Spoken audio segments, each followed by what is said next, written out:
கிழமையான இன்னைக்கு பஞ்சபூத தலங்களில் ஒன்றான நீர்த்தலமான திருவானைக்காவலை பக்தி செய்யலாம். சிவகணங்கள் 2 சாபத்தின் காரணமாக பூமியிலே சிலந்தியாகவும் யானையாகவும் பிறப்பெடுக்கின்றன. நாவல் மரத்தடியில் ஒரு சிவலிங்க திருமேனி இருக்கிறது. அன்றாடம் யானை தன் துதிக்கையில் காவிரி நீரை எடுத்து வந்து அபிஷேகம் செய்து வணங்கும்.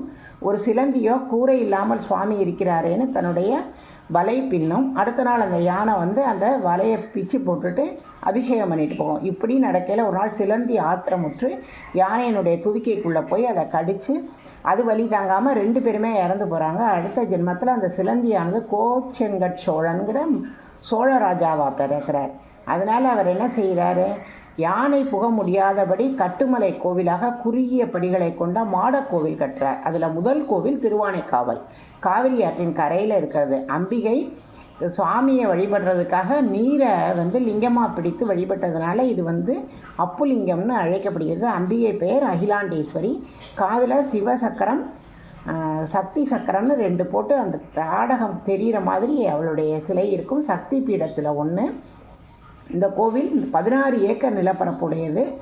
இங்கே வந்து 5 பிரகாரம், 4வது பிரகாரத்தில் அம்பிகையின் சன்னதி இருக்கிறது. 5வது பிரகாரத்தில் சுவாமி ஸ்வயம்பு. அவர் எந்நேரம் அவரை சுற்றி நீர் கசிவு இருந்து கொண்டே இருக்கும். கருவறையை வந்து நாம் 9 துளைகள் கொண்ட ஒரு கல் ஜன்னல் வழியாக தான் சிவலிங்க திருமேனியை தரிசிக்க முடியும், சிவபெருமானை தரிசிக்க முடியும். மனிதனின் 9 துவாரங்களில் ஏற்படும் ஆசைகளை அடக்கினால் நமக்கு இறை அருள் கிடைக்கும் என்பது இதனுடைய ஐதீகம். மிகவும் சிறப்பான கோவில். இதில் ஒரு மதில் வந்து திருநீற்றான் மதில்னு, 3 மதில் ராஜா கட்டிடுறார். 4வது மதில் கட்டுறதுக்குள்ளே ஒரு சண்டை பக்கத்து நாட்டோட வந்துடுது. அதனால் ராஜா சிவபெருமானே சித்தரா வந்து மதில் கட்டுறவங்களுக்கு விபூதியை கொடுக்குறார். அது அவர்கள் செய்யும் உழைப்புக்கு ஏற்றபடி தங்கமாக மாறுகிறது. அதனால் அந்த மதிலுக்கு திருநீற்றான் மதில்னு பேர்.